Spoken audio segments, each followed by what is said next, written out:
Dolomites， 这片位于意大利北部的天然奇迹，因其独特的石灰岩峰、陡峭的悬崖和翠绿的山谷而闻名。2023年的夏天，我终于有机会踏入这个令人屏息的世界。准备好了吗？我们一起出发喽！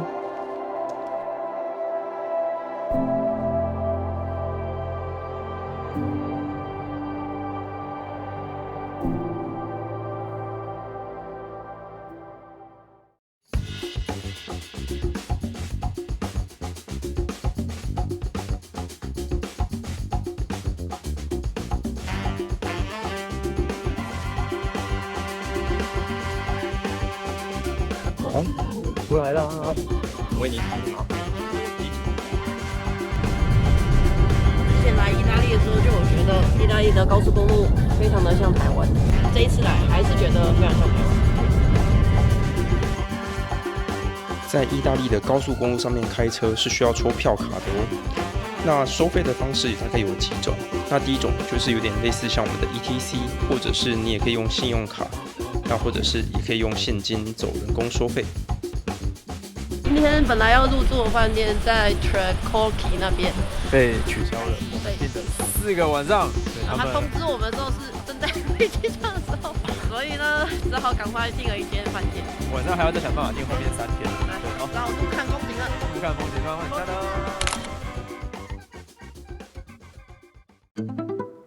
旅程才一开始就出师不利，还好后来事情都顺利解决了。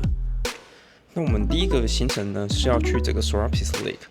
那这天我们从 Cortina 开车出发到 Passo Trecocchi 的这个位置，然后我们在路边把车子停好之后，走215的 Hiking Trail， 那走到 Serapis Lake。好，我们现在总算来到 Serapis Lake 的起点。可以说是最简单，爬升只有200公尺，总共6公里，大概6公里左右，来回应该它保守在4到5小时吧。好，对，好，就待会见啦，拜拜。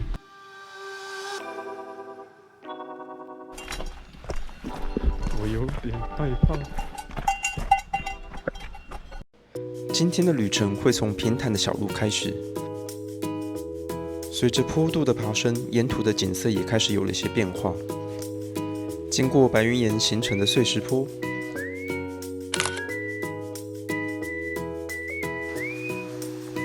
再切过几个小河谷，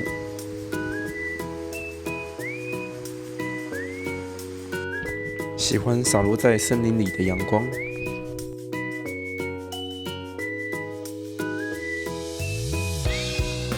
走出森林之后，就是一片广阔的美景。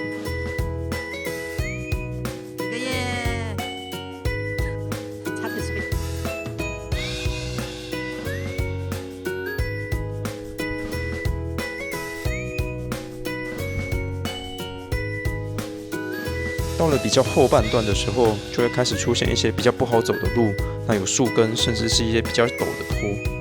特别是其中有一段，我觉得走起来真的很像走在太鲁阁的追鹿古道。不信你看，还是小心的快步通过吧。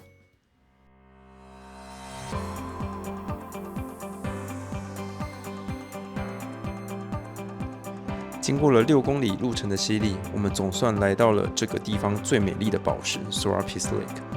隐藏在山谷中的天然宝藏，因为有着牛奶般颜色的湖水，还有周围的壮丽山景而闻名。这条路线本身并不难走，而且一路上都有漂亮的风景，走起来也很有趣。而且最后的 Serapis Lake 真的是名不虚传，归到我可是大力推荐哦。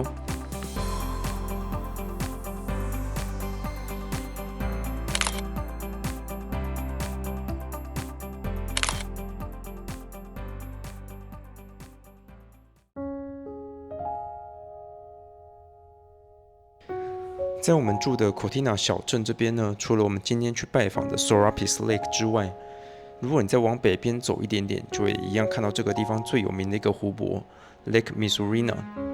那再更往北边一些些的话呢，还有另外一个也是很漂亮的湖泊，叫做 Durinsea。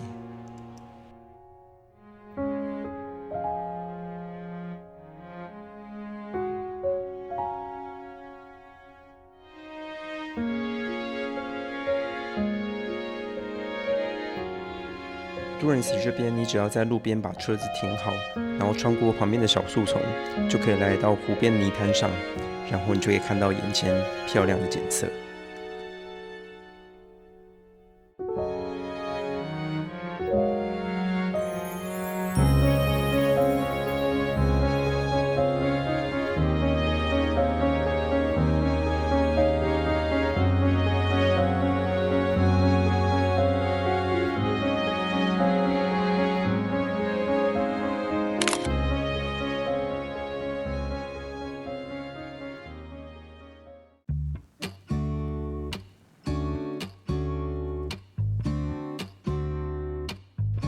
这天的最后一个行程就是 Misurina Lake。Misurina Lake 它最特别的地方就是你可以直接看到这个地区最著名的一个景点三尖峰。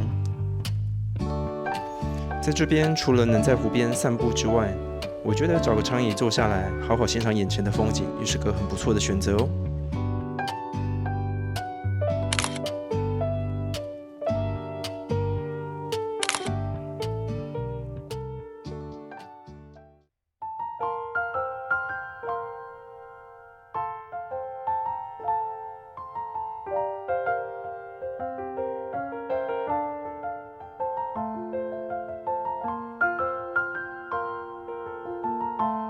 那么以上就是这一集要带给大家的3个湖泊，不知道你喜欢的是哪一个呢？欢迎在下面留言给我。我是龟大，我们下次见，拜拜。